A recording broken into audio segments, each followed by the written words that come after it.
अस्सलाम वालेकुम everyone and welcome to another lecture of AS level business by Sam. मैं हूं सर मानिया और आज जो है वो हम एक नया टॉपिक पढ़ने जा रहे हैं। नया टॉपिक तो नहीं है, बेसिकली एक पुराने टॉपिक का एक कंटिन्यूड पार्ट है। और पिछली क्लास में जो हमारा कॉन्सेप्ट चल रहा था वो चल रहा था नॉन फाइनेंशियल मोटिवेशन, यानी वो कौन कौन से तरीके हैं जिसके अंदर एक कंपनी जो है वो अपने एम्प्लॉइज को पैसे के अलावा भी मोटिवेट कर सके। नहीं, वो कौन कौन से फैक्टर्स है जिनके अंदर कंपनी पैसा तो दे रही है नहीं, और कौन से ऐसे मेथड्स है जिनके अंदर पैसे के अलावा भी इन चीजों को यूज करके एम्प्लॉइज को जो है वो मोटिवेट किया जा सकता है। अच्छा, पिछली क्लास के अंदर हम लोगों ने कुछ मेथड्स पढ़े थे नॉन फाइनेंशियल मोटिवेशन के, जिसके अंदर हम लोगों ने ये पढ़ा था कि एक तो कंपनी अगर अपने एम्प्लॉय को मोटिवेट करना चाहती है तो टीम वर्क कर ले, उन्हें टीम्स बना दे जिसके अंदर सोशल नीड्स वगैरह सेटिस्फाई होती है एम्प्लॉय की और इंटरेस्ट वगैरह डेवलप हो जाता है। एक मेथड हमने पढ़ा था एम्प्लॉयज के साथ एम्पावरमेंट कर ले, यानी एम्प्लॉयज को जो है वो पावर दे दे। जब एम्प्लॉयज को पावर मिलेगी तो ऑटोमेटिकली जो एम्प्लॉयज जो है वो कंपनी के अंदर इंपॉर्टेंस फील करेंगे और उसके इंपॉर्टेंस की वजह से उनका मोटिवेशन लेवल जो है वो बढ़ जाएगा। आज जो हम एक नया कॉन्सेप्ट पढ़ने जा रहे हैं नॉन फाइनेंशियल मोटिवेशन के अंदर, वो हम पढ़ने जा रहे हैं, अगर आप यहां देखें वर्ड यूज हुआ है क्वालिटी सर्कल। अच्छा भाई, अब ये क्वालिटी सर्कल क्या है? अब क्वालिटी सर्कल जरा पढ़ते हैं और समझते हैं। क्वालिटी सर्कल में क्या होता है? It's a voluntary group of workers. Voluntary मतलब ये एक ऐसा ग्रुप होता है जो वॉलंटरीली आगे आता है, ठीक है ना। इनको आपने जबरदस्ती जो है वो ये जिम्मेदारी नहीं दी होती है। लेकिन अब सवाल ये कि ये वॉलंटरी ग्रुप है क्या और ये करता क्या है। सो बेसिकली क्वालिटी सर्कल में ये होता है कि वॉलंटरी ग्रुप ऑफ वर्कर्स आगे आते हैं और वो क्या करते हैं कि वो रेगुलरली आपस में मिलते हैं, डिस्कस करते हैं कि काम के अंदर इश्यूज क्या आ रहे हैं और उन इश्यूज को जो है वो रिजॉल्व कैसे किया जा सकता है। अब सवाल यह है कि इसका नॉन फाइनेंशियल मोटिवेशन के साथ क्या ताल्लुक है। लेट्स से मेरी एक फैक्ट्री है ये टी शर्ट बनाने की, इस फैक्ट्री के अंदर जो है वो 100 वर्कर्स काम करते हैं। मैंने क्या किया, मैंने एक 10 बंदों का एक ग्रुप बना दिया। ये 10 बंदे वो जो वॉलंटरी खुद अपनी मर्जी से आगे आए, मैंने कोई जबरदस्ती इनको कोई जिम्मेदारी नहीं दी है। अब करते होता ये कि जो 10 बंदे हैं ये लेट्स से फॉर एग्जांपल आपको समझाने के लिए बता रहा हूं, ये हर फ्राइडे को एक मीटिंग रखते हैं आपस में 10 बंदे। अब क्या करते हैं 10 बंदे आपस में डिस्कस करते हैं कि यार ये जो हम टी शर्ट बना रहे हैं सर अतीक की फैक्ट्री के अंदर, कौन कौन से प्रॉब्लम्स हमें फेस करने पड़ रहे हैं। ये जो डिफेक्टेड टी शर्ट्स बन रहे हैं, क्या मसला है इसका? मशीन का मसला है क्या? रॉ मटेरियल सही नहीं आ रहा क्या? वर्कर सही काम नहीं कर रहे या कोई और प्रॉब्लम है? तो ये वर्क आपस में मिलते हैं, मीटिंग्स करते हैं रेगुलर बेसिस पे, वर्क रिलेटेड प्रॉब्लम्स को डिस्कस करते हैं कि कौन कौन से प्रॉब्लम्स जो है वो आ रहे हैं, एंड देन फिर डिस्कस करते हैं इन प्रॉब्लम्स को सॉल्व कैसे किया जाए। डिस्कस करते हैं कि इन प्रॉब्लम्स को सॉल्व कैसे किया जाए। तो ये है हमारे पास क्वालिटी सर्कल। क्वालिटी सर्कल के अंदर कुछ वर्कर्स वॉलंटरीली आगे आते हैं और वो ये रिस्पॉन्सिबिलिटी लेते हैं कि वो आपस में रेगुलरली मिलेंगे, मीटिंग्स करेंगे और इन मीटिंग्स के अंदर वो डिस्कस करेंगे कि कंपनी को क्या क्या, यानी वर्क के अंदर क्या क्या प्रॉब्लम्स आ रहे हैं, और फिर वो आपस में डिस्कस करके उन प्रॉब्लम्स के सॉल्यूशंस भी खुद निकालते हैं। अच्छा, तो इसके थ्रू जब वर्कर को ये मौका दिया जाता है कि वो आगे आए और ये रिस्पॉन्सिबिलिटी ले अपनी मर्जी से, तो वर्कर को थोड़ी सी इंपॉर्टेंस फील होती है कि यार मुझे थोड़ा सा इज्जत दी गई कंपनी के अंदर, जिसकी वजह से जो है वो वर्कर थोड़ा सा मोटिवेट हो जाता है। अच्छा, अब ये करने के कंपनी को कुछ फायदे हैं, ऑब्वियसली बात है, जहां फायदे होंगे वहां उस प्रोसेस के थोड़े से प्रॉब्लम्स भी होंगे, नुकसान या डिसएडवांटेजेस भी होंगे। तो पॉइंट ये है कि सबसे पहले एडवांटेज क्या है? Workers have hands on experience of the work problems and they can suggest the best solutions. अब ये तो बड़ी ऑब्वियस सी बात है। अब अगर मैं आपसे बात करता हूं एप्पल कंपनी की, एप्पल कंपनी में भी one of the biggest companies in the world, उसका जो सीईओ है टिम कुक भैया, he might be one of the biggest CEOs in the world. But आपको इस बात को समझना होगा कि इवन दो कि वो दुनिया के टॉप कंपनी का टॉप सीईओ है, प्रैक्टिकली टिम कुक के पास सारी नॉलेज होना पॉसिबल नहीं है।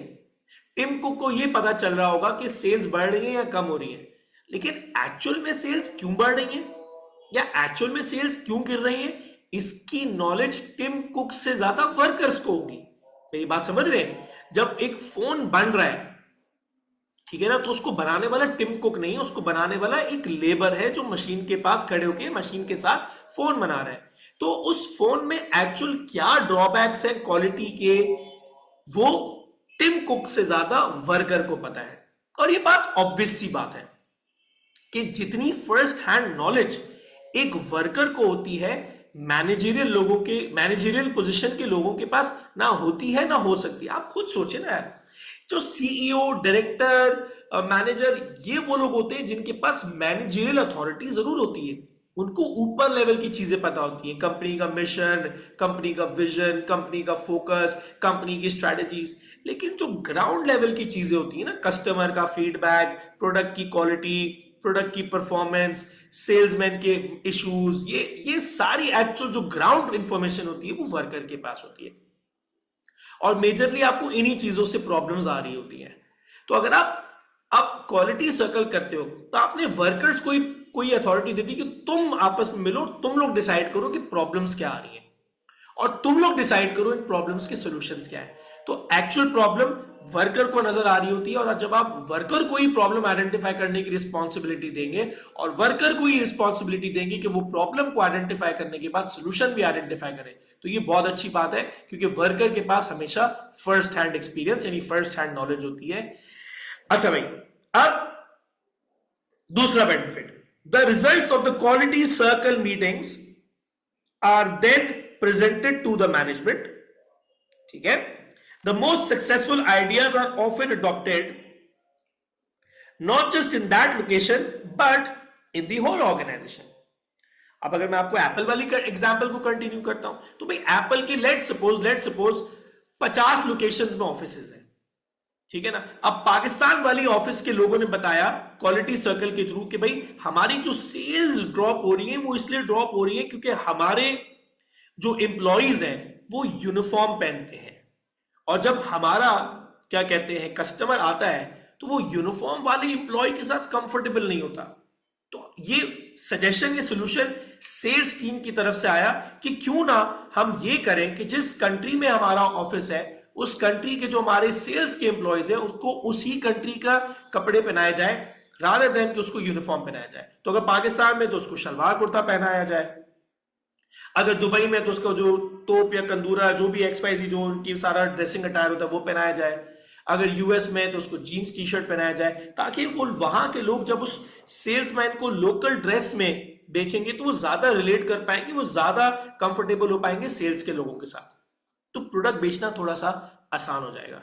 अब ये पाकिस्तान की क्वालिटी सर्कल की टीम की तरफ से आइडिया आया, टिम कुक को अच्छा लगा, बोर्ड मीटिंग के अंदर उसने ये सारे आइडिया पूरी दुनिया की सारी आउटलेट्स में इंप्लीमेंट कर दिया। तो ये दूसरा एडवांटेज है कि किसी एक जगह से आया हुआ आइडिया जब बोर्ड को प्रेजेंट किया जाएगा तो हो सकता है वो बोर्ड को बहुत अच्छा लगे और उस आइडिया को आप डिफरेंट आउटलेट्स पे या डिफरेंट सिटीज या डिफरेंट लोकेशंस या डिफरेंट कंट्रीज के अंदर इंप्लीमेंट भी कर सकते हैं।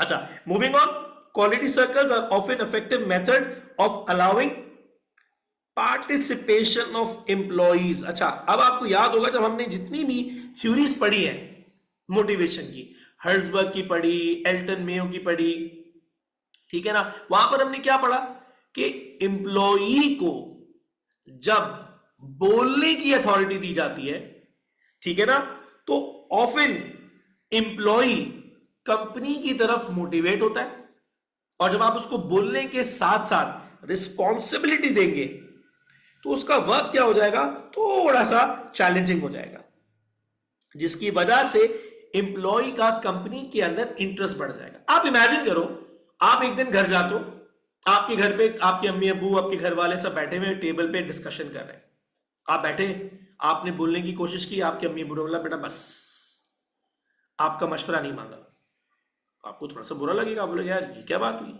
आप बोलोगे लेकिन चलो ठीक है, इन्हीं के पैसों पे तो पढ़ रहा हूं, कोई मसला नहीं है, इग्नोर किया। अगले दिन आप फिर गए, फिर डिस्कशन चल रही थी इंटेंस, आपने फिर बोलने की कोशिश की, आपके अम्मी अब्बू ने बोला बेटा बस, मशवरा नहीं मांगा, आप और ऑफेंड हो जाओगे, लेकिन अब आप क्या बोलोगे, इन्हीं के पैसों पे तो पल रहा हूं, कोई बात नहीं। तीसरे दिन फिर एंटर हुए, फिर बोलने की कोशिश की, आपको फिर चुप करा दिया गया, अब आप गुस्से में हो गए, यू विल रिटेलिएट, आप बोलोगे ये क्या बात हुई, वाई कह रहा है not participate, am I not a part of this home, क्या मैं इस घर का पार्ट नहीं हूं? हम ये बोलेंगे नहीं नहीं बेटा, तू तो हमारी औलाद है। तो बोलेंगे तो आप बोलोगे जब मैं आपकी औलाद हूं तो मुझे बोलने का मौका तो दो। तो बात इस चीज को समझो आप, कि जब आपके पेरेंट्स आपको बोलने का मौका ना दें, वो पेरेंट्स जिन्होंने आपको बचपन से पाल पोस के बड़ा किया है, when they don't let you speak or let you contribute, आप उनसे लड़ गए जिन्होंने आपको पाल पोस के बड़ा किया, आपके ऊपर इतने एहसान किए। तो आपको लगता है कि ऐसी कंपनी जो आपको बोलने का मौका ना दे या पार्टिसिपेट करने का मौका ना दे, उस कंपनी को आप बर्दाश्त करोगे? सवाल ही पैदा नहीं होता।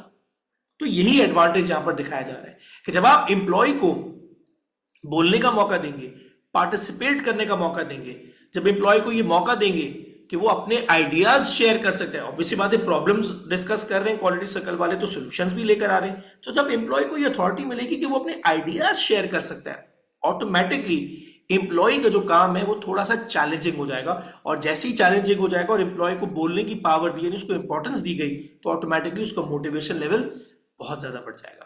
तो ये है तीसरा एडवांटेज क्वालिटी सर्कल करने का। But at the same time, जिस तरह मैंने आपको बताया हर चीज के एडवांटेज होते हैं, उसी तरह हर चीज के डिसएडवांटेजेस भी होते हैं। तो क्वालिटी सर्कल में आप देख सकते हो कि पहला जो प्रॉब्लम है वो ये है कि at times this can be time consuming and employees may not be available, या employees may run short on time for production. अब आपने, जो मैंने आपको क्या बताया इनिशियली, 100 बंदों की फैक्ट्री है, 10 बंदों को मैंने क्वालिटी सर्कल के अंदर पार्ट बना दिया। अब वो एवरी फ्राइडे मीटिंग कर रहे हैं, मीटिंग कब कर रहे हैं? 12 से 1। अब ऑफिशियली 12 से 1 उनको टी शर्ट बनाना चाहिए, है ना, लेकिन वो 12 से 1 क्या कर रहे हैं? मीटिंग कर रहे हैं, वर्क प्रॉब्लम डिस्कस कर रहे हैं। अब आई एग्री कि प्रॉब्लम्स वो आइडेंटिफाई करेंगे, सॉल्यूशंस निकालेंगे, यस, मैं डिनाई नहीं कर रहा इस बात को, लेकिन ये बात भी तो आपको समझनी पड़ेगी ना कि जब वो पार्टिसिपेट कर रहे हैं अपने इस क्वालिटी सर्कल के अंदर, तो वो 1 घंटे तक वो टी शर्ट्स प्रोड्यूस नहीं कर रहे, तो वो जो 1 घंटे तक टी शर्ट प्रोड्यूस नहीं कर रहे, तो कंपनी को कहीं ना कहीं आउटपुट का लॉस तो हो रहा होगा ना। हो सकता है 10 बंदे मीटिंग कर रहे हैं, बंदे तो 10 मीटिंग कर रहे हैं, 5 बंदे कंट्रीब्यूट कर रहे हैं, 5 बंदे ऐवे ही बैठे हैं, ये वो क्वालिटी सर्कल का पार्ट है, मीटिंग तो करनी है ना भाई।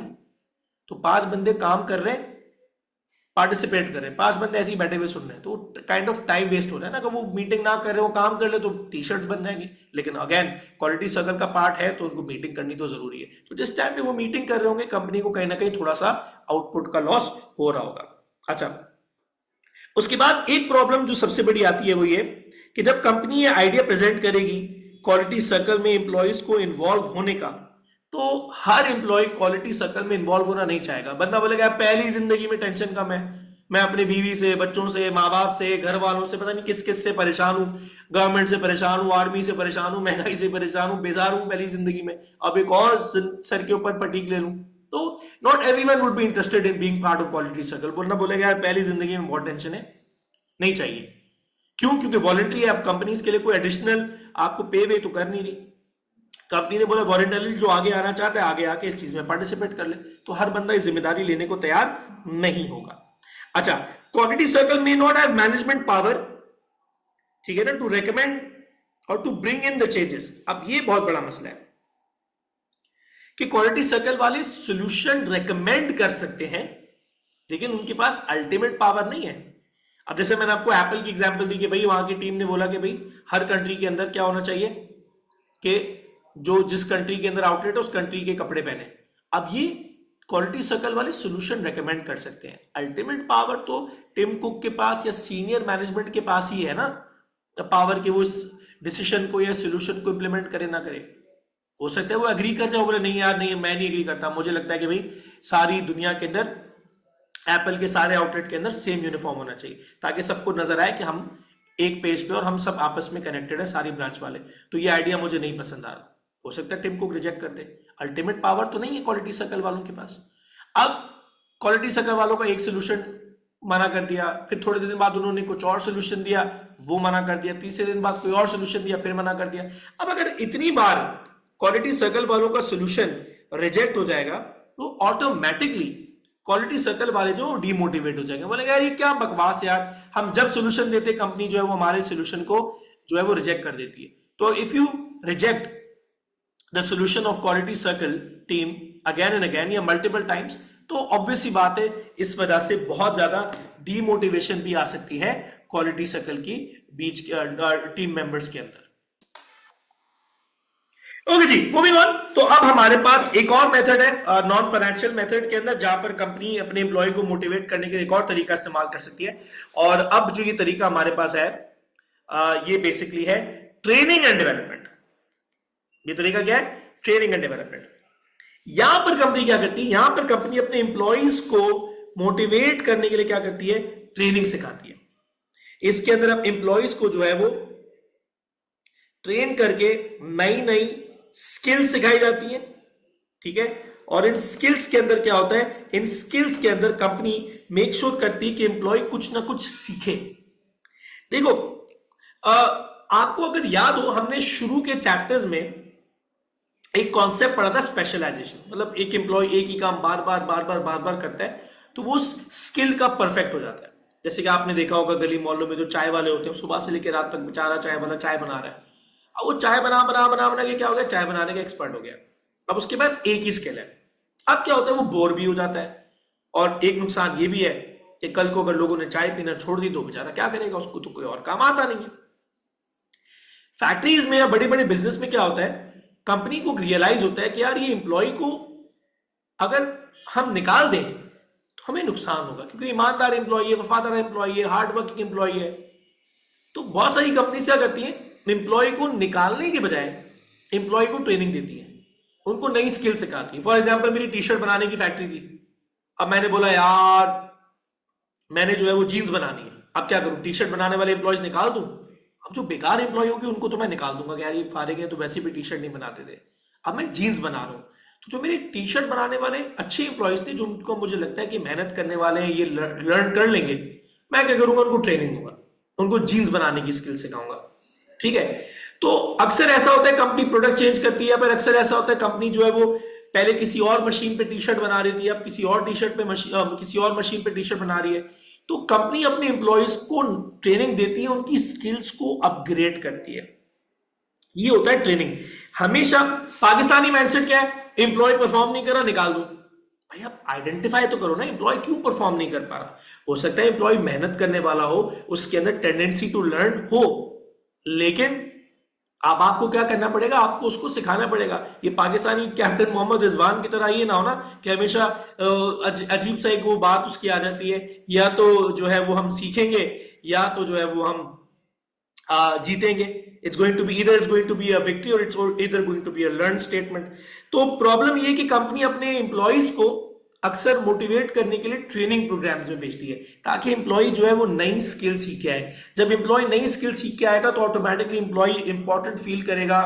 एम्प्लॉय के अंदर जब नई स्किल्स आ जाएंगी तो एम्प्लॉय जो है वो थोड़ा सा दूसरी चीजों को कर पाएगा, टी शर्ट बनाने के साथ साथ जीन्स भी बना पाएगा। तो जब उसकी जो नई स्किल्स आएंगी तो वो अलग अलग चीजों को ट्राई कर सकता है, अलग अलग नेचर ऑफ वर्क कर सकता है। तो उसके काम में से थोड़ा सा बोर्डम कम हो जाएगा, तो ऑटोमेटिकली उसका जो मोटिवेशन लेवल है वो बढ़ जाएगा। तो ट्रेनिंग एंड डेवलपमेंट के थ्रू भी एम्प्लॉयज को मोटिवेट किया जा सकता है। मैंने आपको बता दिया कैसे। जब आप ट्रेनिंग दोगे तो एम्प्लॉय के अंदर नई स्किल्स आएंगी, वो दूसरे काम कर पाएगा, तो बोर्डम थोड़ा सा कम होगा क्योंकि अब दूसरा काम कर रहा है। और ट्रेनिंग जब मिलेगी तो एम्प्लॉय को इंपॉर्टेंस फील होगी कि यार मुझे ट्रेनिंग दी गई है, मैं इंपॉर्टेंट हूं।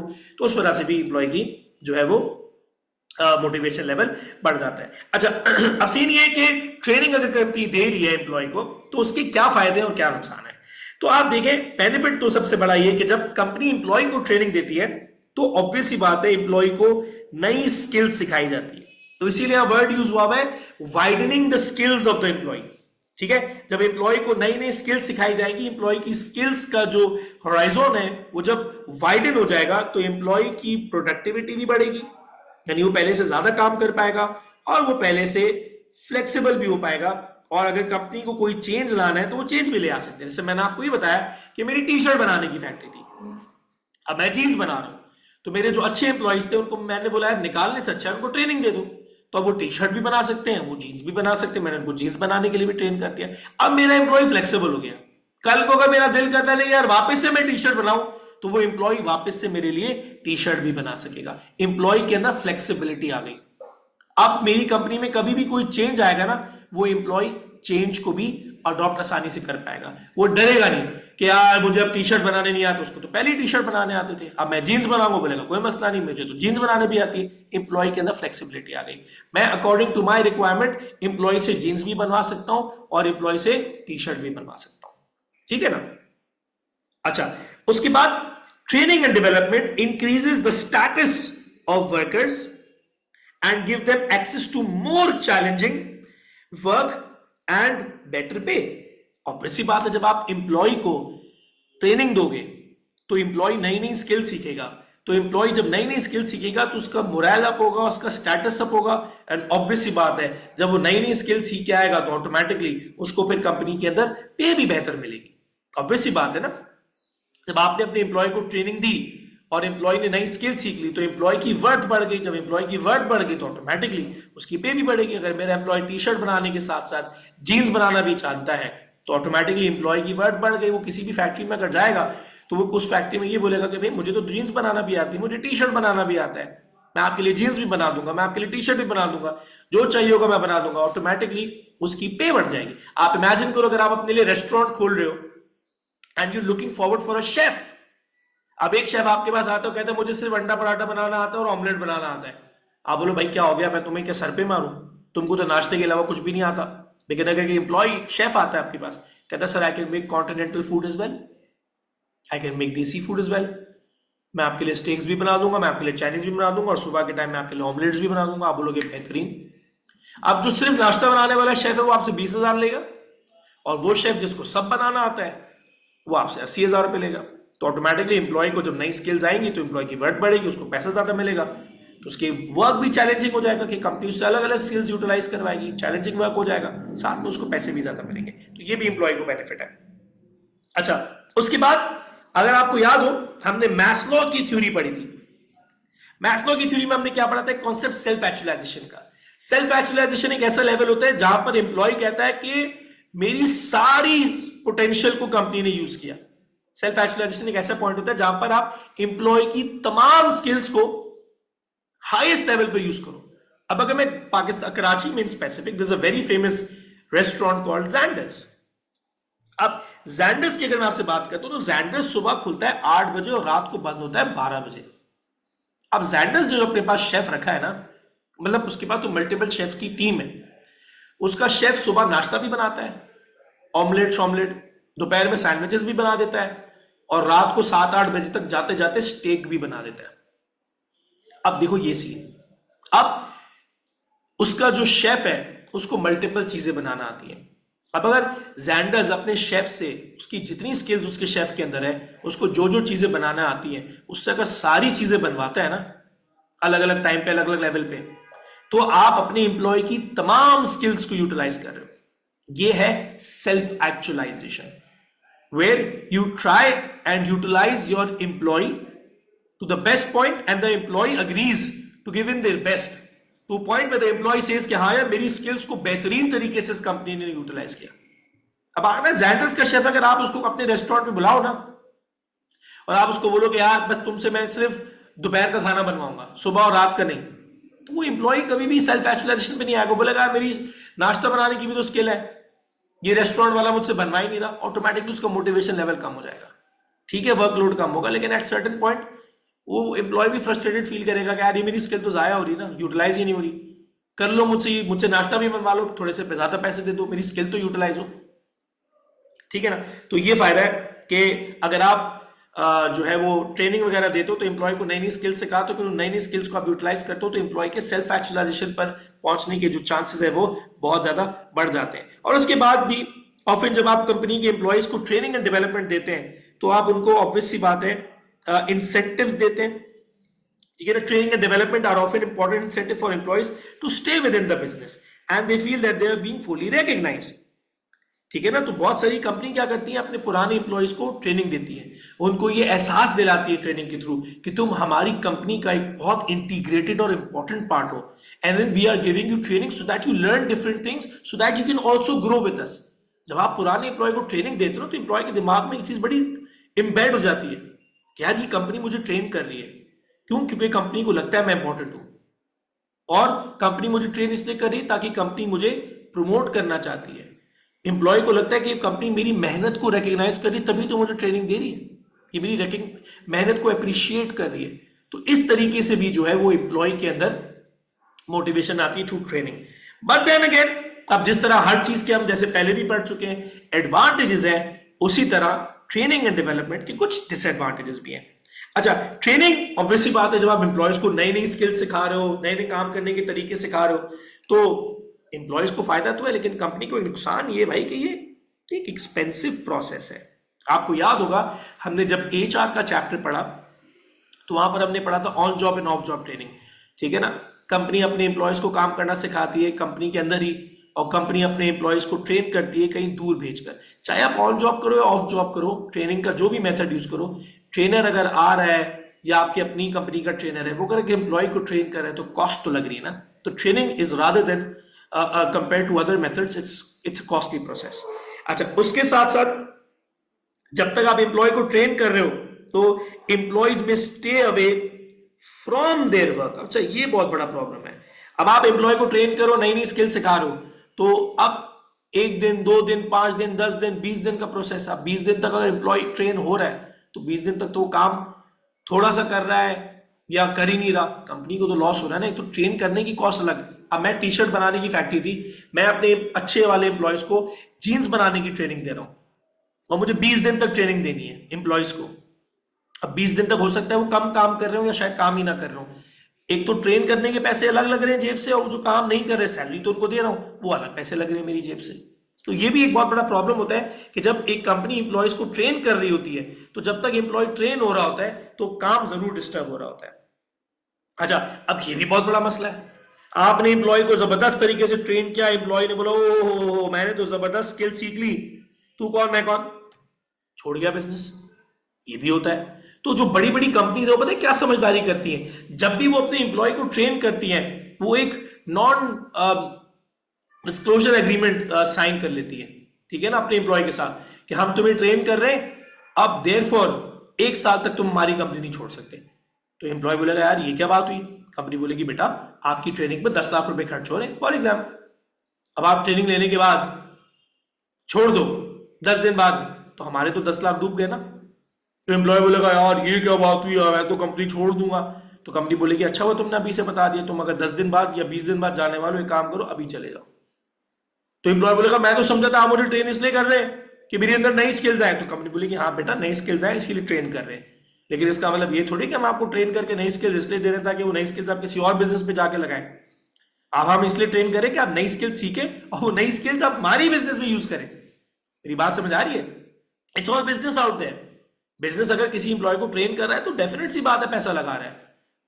तो बिजनेस पागल थोड़ी है, बिजनेस जब ट्रेनिंग पे पैसा लगाएगा तो बिजनेस चाहेगा वो जो पैसा मैंने इंप्लॉय पे लगाया है वो मुझे रिटर्न भी तो हो 2 महीने में, 4 महीने में, 6 महीने में, ठीक है ना। तो बड़ी बड़ी कंपनीज जब इंप्लॉइज को ट्रेनिंग देती हैं वो अग्रीमेंट साइन कर लेती है कि भाई हमने आपकी ट्रेनिंग पे इतना खर्च किया है, अब आप हमारी कंपनी छोड़ नहीं सकते। अगर आप हमारी कंपनी छोड़ोगे तो हम आपको 5 लाख 10 लाख 20 लाख की पेनल्टी लगाएंगे। आपको छोड़ना आप छोड़ दो, पेनल्टी भरो छोड़ दो, आपकी मर्जी है, ठीक है ना। तो ये है हम लोगों के पास ट्रेनिंग के कुछ एडवांटेजेस एंड डिसएडवांटेजेस जो कंपनी यूज करती है in order to motivate the employees. Okay जी, मूविंग ऑन। अब हमारे पास एक मेथड और है, और ये जो अब हमारे पास नया मेथड है वो है बेसिकली जॉब रोटेशन का। अब इस मेथड में भी हम देखेंगे कंपनी कैसे इस मेथड के थ्रू अपने एम्प्लॉइज को जो है वो मोटिवेट कर सकती है। अच्छा, ये मेथड जो है ये आपको नॉर्मल कंपनीज में नजर नहीं आएगा। You would probably find this method in large companies. बड़ी बड़ी कंपनीज में आपको मेथड नजर आएगा। बड़ी बड़ी कंपनीज करती क्या है पता आपको? बड़ी बड़ी कंपनीज जो है वो अपने एम्प्लॉय को सेम लेवल के अंदर डिफरेंट डिपार्टमेंट्स में जो है वो रोटेट करती है, डिफरेंट डिपार्टमेंट्स में रोटेट करती है। अब आप बोलोगे सर ये क्या चीज है? बड़ी इंटरेस्टिंग सा तरीका है। मैं आपको बताता हूं बात एक मल्टीनेशनल कंपनी की, यूनिलीवर। यूनिलीवर क्या करती है, जब वो अपने पास नया मैनेजर अपॉइंट करते हैं तो वो नए मैनेजर को सबसे पहले जो है वो रखते हैं अपने एमटी प्रोग्राम के अंदर। अब फॉर एग्जांपल मैंने मार्केटिंग के अंदर बैचलर्स किया, मैंने यूनिलीवर में अप्लाई किया और मेरी जॉब लग गई। अब नॉर्मल कंपनी क्या करेगी, मैंने अगर मार्केटिंग में अप्लाई किया तो मुझे मार्केटिंग में रख लेगी, है ना। नॉर्मल कंपनी ऐसे ही करती है, यूनिलीवर ऐसा नहीं करती। यूनिलीवर अपने पास जब भी कोई मैनेजर रखेगी वो उसको सबसे पहले डालेगी MT programme, management trainee programme. अच्छा भाई, अभी मैनेजर ट्रेनिंग प्रोग्राम के यूनिलीवर बोलेगी भाई हमें आप समझ आ गए, हम आपको मार्केटिंग की पोजीशन पे एज ए मैनेजर हायर कर रहे हैं, लेकिन इससे पहले कि आप हमारे पास as a marketing manager officially hire हो, हायर तो ऐसे हो चुके हैं, हम आपको मतलब हर एक 10-10 दिन, 15-15 दिन या 20-20 दिन या महीना 3-4 डिपार्टमेंट्स में एज ए मैनेजर घुमाएंगे। हम आपको 20 दिन के लिए मैनेजर रखेंगे फाइनेंस डिपार्टमेंट में, ताकि आपको एज ए मैनेजर ये समझ आए कि फाइनेंस के अंदर चीजें किस तरह होती हैं, ठीक है। उसके बाद हम आपको 20 दिन रखेंगे एज ए मैनेजर रिसर्च के अंदर, रिसर्च एंड डेवलपमेंट डिपार्टमेंट में। फिर हम आपको 20 दिन रखेंगे एज ए मैनेजर एचआर के अंदर। फिर हम आपको 20 दिन रखेंगे एज ए मैनेजर इसके अंदर, उसके अंदर। फिर फाइनली हम आपको जो है वो एज ए मैनेजर अपॉइंट कर लेंगे मार्केटिंग के अंदर। अब फायदे क्यों ऐसा करती है कंपनी, ठीक है ना। तो इससे फायदा यह है कि जब आप अपने एक एम्प्लॉय को, ठीक है ना, सेम पोजीशन में यानी एज ए मैनेजर अलग अलग डिपार्टमेंट्स पे रोटेट करते हैं, तो एम्प्लॉय जो आपने इसको आपने रखा है या रख चुके हो, ही और she gets a flavour of managerial position from the different departments. उसको फाइनेंस की भी बेसिक नॉलेज आ गई कि भाई इस कंपनी में जिसमें मैं जॉब कर रहा हूं या करने वाला हूं, ये शुरू कर रहा हूं, इसके अंदर मैनेजर में फाइनेंस में किस तरह काम होता है, मार्केटिंग में कैसे होता है, एचआर में कैसे होता है। तो आपको सारे डिपार्टमेंट्स का बेसिक लेवल पे as a manager know how आ गया। अब एक चीज समझो, कंपनी के अंदर मल्टीपल डिपार्टमेंट्स होते हैं, फाइनेंस भी होता है, मार्केटिंग भी होता है, एचआर भी होता है, हर डिपार्टमेंट का काम अलग है। Yes I agree, but you can't deny the fact कि हर डिपार्टमेंट का काम अलग होता है, लेकिन सारे डिपार्टमेंट्स आपस में कनेक्टेड जरूर होते हैं, ठीक है ना। कंपनी को अगर टारगेट मिला है 1 लाख टी शर्ट्स बनाने का, तो ये टारगेट मिला है प्रोडक्शन डिपार्टमेंट को। प्रोडक्शन डिपार्टमेंट ये टारगेट उसी वक्त कर सकती है पूरा जब उसके पास 1 लाख एम्प्लॉय हो। तो टारगेट अचीव करने के लिए वो जाएंगे एचआर के पास कि भाई जरा बताओ 1 लाख टी शर्ट बनाने एम्प्लॉय दे रहे हो नहीं दे रहे हो हायर करके, क्योंकि हायरिंग का काम तो एचआर का है। अब एचआर एम्प्लॉय हायरिंग करने से पहले फाइनेंस के पास जाएगा कि भाई बंदे रखने जा रहे हैं 1 लाख टी शर्ट बनाने के लिए, बताओ फाइनेंस है या नहीं है। फाइनेंस बोलेगा रुको, वो जाएगा मार्केटिंग वालों के पास कि भाई 1 लाख टी शर्ट बनाने के लिए एचआर वालों को बंदे चाहिए। आपको लगता है कि आप 1 लाख टी शर्ट बेच लोगे, ये आपकी पॉसिबिलिटी है, इतना प्रमोशन कर लोगे आप या नहीं कर लोगे, तो फिर हाँ मैं गो अहेड दूं। तो हर डिपार्टमेंट का काम अलग है, यस, बट हर डिपार्टमेंट अलग से काम कर रहा है ऐसा नहीं है। हर डिपार्टमेंट को एक दूसरे की जरूरत डेफिनेटली होती है। मेरी बात समझ आ रही है। तो जब हर डिपार्टमेंट का काम एक दूसरे के साथ इंटरलिंक्ड है, तो इट इज वेरी इंपॉर्टेंट कि मैनेजर को भी हर डिपार्टमेंट का फ्लेवर होना हो, यानी उसके पास हर डिपार्टमेंट की नॉलेज होना जरूरी है। तो ये होता है बेसिकली जॉब रोटेशन के अंदर, जहां पर आप एक एम्प्लॉय को अलग अलग डिपार्टमेंट्स में रोटेट करते हो। अच्छा, उससे कुछ फायदे भी होते हैं, कुछ नुकसान भी होते हैं। जब आप एम्प्लॉय को अलग अलग डिपार्टमेंट्स में रोटेट करते हो, तो ऑब्वियस सी बात है एम्प्लॉय जो एक ही काम कर करके बोर हो चुका होता है, उसके काम में फ्लेवर ऐड हो जाता है, तो उसका बोर्डम थोड़ा सा कम हो जाता है। He gets to do variety of tasks which reduces the level of boredom. Obvious सी बात है। अब आप सेल्स कर कर कर कर कर कर करके थक गए, आपने थोड़े दिन उसको एचआर में डाल दिया, थोड़े दिन इधर डाला, थोड़े दिन उधर डाला, उसका जो बोर्डम लेवल है एक ही काम करने का जो बार बार था, वो बोर्डम लेवल काफी हद तक कम हो जाता है। और इसके बाद जो मैंने आपको शुरू में ही बात बताई कि जितनी ज्यादा डिपार्टमेंट्स आपको उसमें आप उस एम्प्लॉय को रोटेट करोगे, एम्प्लॉय उतनी ज्यादा स्किल सीखेगा, और जितनी ज्यादा स्किल सीखेगा एम्प्लॉय उतना ज्यादा फ्लेक्सिबल होगा। अब इमेजिन करो आपने रखा तो मुझे एज अ मार्केटिंग मैनेजर था, अब एक दिन फाइनेंस का मैनेजर एब्सेंट है, तो कंपनी मुझसे रिक्वेस्ट कर सकती है कि यार तेरे को आता तो है ना फाइनेंस का काम, फाइनेंस वाला मैनेजर नहीं आया, काम करो आज अपना मार्केटिंग का काम छोड़ो और फाइनेंस वाले की पोजीशन को टेकअप करो, उसका थोड़ा सा काम कर लो। तो मेरे अंदर फ्लेक्सिबिलिटी है, मैं मैनेजर का भी काम, मार्केटिंग का काम भी कर सकता हूँ, एचआर का भी कर सकता हूँ। हाँ ठीक है, एचआर का काम परफेक्टली नहीं कर सकता, लेकिन बेसिक स्किल्स तो है ना, बेसिक आइडिया तो है ना, तो मैं कुछ हद तक फाइनेंस का काम संभाल सकता हूँ। तो मेरे अंदर फ्लेक्सिबिलिटी आ गई ना, मैं थोड़ा बहुत एचआर भी कर सकता हूँ, मार्केटिंग भी कर सकता हूँ, फाइनेंस भी कर सकता हूँ, ये भी कर सकता हूँ, वो भी कर सकता हूँ। तो मेरे अंदर जितनी ज्यादा स्किल्स आई, मेरी फ्लेक्सिबिलिटी उतनी ज्यादा बढ़ गई। एंड देन वही बात जो मैंने आपको बताई, you can always cover up for your colleague in case of absence. कोई एब्सेंट हो जाए तो उसके बिहाफ पर आप काम भी कर सकते हो। अच्छा, बट इसकी कुछ प्रॉब्लम्स हैं। सबसे बड़ा प्रॉब्लम है कि job rotation is more limited in scope. अच्छा, अब ये क्यों मैं कह रहा हूं लिमिटेड इन स्कोप? आप एम्प्लॉय को अलग अलग डिपार्टमेंट्स में घुमाते जरूर हो, आप हर एम्प्लॉय को हर डिपार्टमेंट का, जितने भी डिपार्टमेंट्स में आपने घुमाया है, उसमें आप एम्प्लॉय को बेसिक लेवल की इंफॉर्मेशन देते हो, उसमें आप उसको परफेक्शन दे नहीं सकते। अगर मुझे यूनिलीवर ने as a marketing manager hire किया है और उसने मुझे हायर करने से पहले एमटी यानी मैनेजर ट्रेनिंग प्रोग्राम में डाला है, जहां पर उसने 3 महीने अलग अलग डिपार्टमेंट्स में रोटेट किया है, तो आपको क्या लगता है अगर मुझे 4 डिपार्टमेंट में या चलो 3 डिपार्टमेंट में भी घुमाया, हर महीने एक एक डिपार्टमेंट के अंदर भी मैंने काम किया, तो मैंने हर डिपार्टमेंट की बहुत बेसिक इंफॉर्मेशन ली है, बहुत बेसिक स्किल्स ली है। अगर आप ये बोलो कि भाई मैं मार्केटिंग छोड़ के एचआर में काम करना शुरू कर दूं, तो ये पॉसिबल नहीं होगा। मेरे पास एचआर की बेसिक नॉलेज होगी, मेरे पास परफेक्ट नॉलेज मार्केटिंग की होगी। तो इसमें एम्प्लॉय को काम जरूर सिखाया जाता है, लेकिन लिमिटेड काम सिखाया जाता है, जिसकी वजह से एम्प्लॉय के पास इस मेथड के थ्रू उसका स्कोप बहुत लिमिटेड है जॉब रोटेशन का। लेकिन हाँ, ये प्रॉब्लम जरूर है कि एम्प्लॉय की जिम्मेदारी जरूर बढ़ जाती है इसके बाद, ठीक है ना। अब आपने रखा मार्केटिंग के अंदर, एचआर का बंदा नहीं है, आपने उससे एचआर का काम करा लिया, कभी आपने उससे फाइनेंस का काम करा लिया, तो ऑब्वियस सी बात है वर्कर फ्रस्ट्रेट हो जाएगा, बोलेगा यार मैं आया एज अ मार्केटिंग मैनेजर था, लेकिन साले मुझसे हर अलग अलग डिपार्टमेंट का काम करा रहे हैं। ठीक है, एब्सेंस के केस में करा रहे, लेकिन करा तो रहे ना, तो मेरे ऊपर फजूल की रिस्पॉन्सिबिलिटी डाल दी गई है एक एब्सेंट एम्प्लॉय की। अच्छा, उसके बाद it does not necessarily give a worker complete unit of work to produce, but just a series of tasks of a similar degree of difficulty।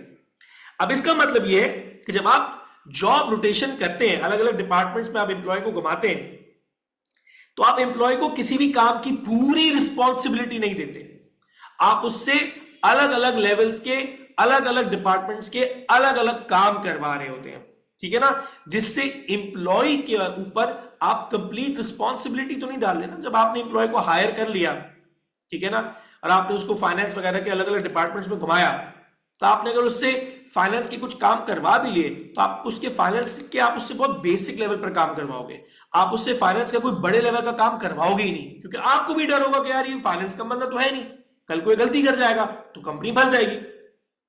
तो ऐसे केसेस में क्या होता है, आप एम्प्लॉय को बहुत बेसिक लेवल का काम देते हो, आप उससे कंप्लीट यूनिट ऑफ वर्क नहीं देते। कंप्लीट यूनिट ऑफ वर्क का मतलब आप उसको कंप्लीट जिम्मेदारी नहीं देते, जिसके बेसिस पर आप एम्प्लॉय को असेस कर सको कि यार ये फाइनेंस का काम जो मैंने इसको दिया था, असेस करो एम्प्लॉय ने सही किया गलत किया। आप असेस तो कर ही नहीं सकते, क्योंकि जिस एम्प्लॉय को आपने फाइनेंस का काम दिया था, वो एम्प्लॉय तो फाइनेंस का था ही नहीं, वो तो मार्केटिंग का था। तो आप उसको कभी भी कंप्लीट यूनिट ऑफ वर्क यानी कंप्लीट लेवल ऑफ रिस्पॉन्सिबिलिटी दे नहीं सकते, आप उसको छोटे छोटे अलग अलग बेसिक लेवल के काम दे सकते हो, ठीक है ना। तो ये एक बहुत बड़ा प्रॉब्लम है हमारे पास जॉब रोटेशन का।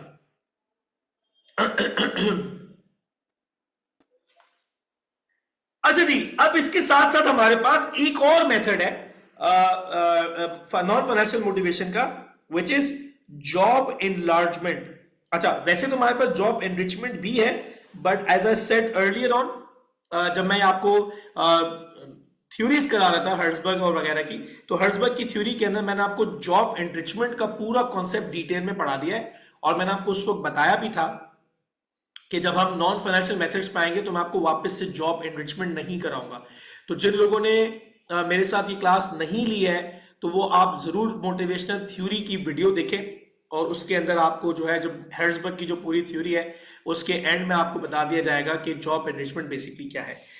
खैर, तो अब एम्प्लॉयज को नॉन फाइनेंशियली मोटिवेट करने का एक मेथड और है, वो ये है कि कंपनी जो है वो एम्प्लॉय के साथ जॉब इनलार्जमेंट करती है। अच्छा, जॉब इनलार्जमेंट क्या है? जॉब इनलार्जमेंट में ये होता है कि कंपनी जो है वो अपने एम्प्लॉय का स्कोप बढ़ा देती है, और उसके जो टास्क है, रिस्पॉन्सिबिलिटी है, उसको ब्रॉडन कर देती है। अभी थोड़ा सा मुश्किल होगा, आई नो, आपको समझ नहीं आया होगा, सर के ऊपर से गया होगा, बाउंसर गया होगा, मैं आपको समझाता हूं। लेट्स से मीजान बैंक है, ठीक है जी। मीजान बैंक पे जो है उनके पास एक बंदा है जो उनका कैशियर है। अब कैशियर जो है उसका काम क्या है? बैंक के अंदर वो लोग आ रहे हैं, चेक देते हैं, चेक प्रेजेंट करते हैं, और पैसे जो है वो निकाल के चले जाते हैं, ठीक है जी। या फिर लोग आते हैं, पैसे देते हैं डिपॉजिट स्लिप पे, वो उसके अकाउंट में पैसे डाल देता है। तो कैशियर का मेजर काम पैसा लेना और पैसा देना है।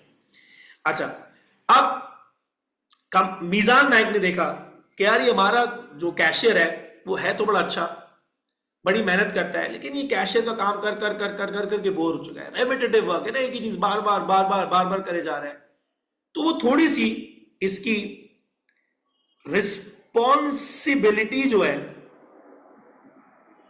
उसको इंक्रीज कर देंगे। अच्छा, ये मत समझना कि उसको प्रमोट कर रहे हैं, वो क्या करेंगे, सेम लेवल पर रहते हुए ही अपने एम्प्लॉय को बोल देंगे यार चलो तुम पहले क्या कर रहे थे, सिर्फ कैश दे रहे थे या कैश ले रहे थे, तुम एक काम करो यहीं पर बैठे बैठे जो है वो बॉन्ड्स का काम भी कर लो, यानी बॉन्ड्स खरीदो बेचो, पे ऑर्डर बनाओ, पे ऑर्डर दो, पे ऑर्डर लो, ठीक है ना। तो इससे क्या होगा, तुम्हारी जो है वो रिस्पॉन्सिबिलिटीज थोड़ी सी ऐड हो जाएंगी, but at the same time जो तुम एक ही काम कर करके बोर हो गए थे ना, वो जो है वो खत्म हो जाएगा प्रोसेस। तो जॉब एनलार्जमेंट में आप एम्प्लॉय को सेम लेवल पर रहते हुए उसकी रिस्पॉन्सिबिलिटीज के अंदर थोड़ा सा ट्वीक करते हैं, थोड़ी सी एडिशनल रिस्पॉन्सिबिलिटी डालते हैं, उसके जो बोर्डम है उसको कम करने के लिए। ऑब्वियस सी बात है, एम्प्लॉय की बोर्डम कम होगी तो वो रेपिटेटिव वर्क, मोनोटोनस वर्क उसका कम हो जाएगा, थोड़ा सा इंटरेस्ट उसका बढ़ जाएगा, फायदे हैं, मोटिवेशन लेवल बढ़ जाएगा, उसको इंपॉर्टेंस फील होगी। एट द सेम टाइम आप एम्प्लॉय को जब एडेड रिस्पॉन्सिबिलिटी दे रहे हैं तो आप ये भी देख रहे हैं कि एम्प्लॉय फ्यूचर के लिए प्रिपेयर हो रहा है या नहीं हो रहा, ठीक है ना। फ्यूचर में आप देख सकते हैं उसको प्रमोट करना है नहीं करना, ये फायदे भी है, लेकिन कुछ नुकसान भी है। एम्प्लॉय को एडेड रिस्पॉन्सिबिलिटी से हो सकता है उसको पहले ही बहुत बर्डन फील हो रहा हो सकता है वो और बर्डनाइज फील करे तो एम्प्लॉय फ्रस्ट्रेटेड हो सकता है आप एडिशनल रिस्पॉन्सिबिलिटीज बढ़ा दें तो वर्क फ्रस्ट्रेशन की वजह से गलतियां होनी शुरू हो जाए। ये भी हो सकता है कि आप जब उसको नई रिस्पॉन्सिबिलिटी दे रहे हैं तो उसके लिए आपको उसको थोड़ी सी बेसिक ट्रेनिंग देनी पड़ जाए या अलग से ट्रेनिंग देनी पड़ जाए, जिसकी वजह से आपको ट्रेनिंग पे थोड़े से पैसे लगाने पड़ जाए। तो ये कुछ हमारे पास इस प्रोसेस के जो हमने जॉब रोटेशन पढ़ा, कुछ फायदे हैं और कुछ नुकसान हैं।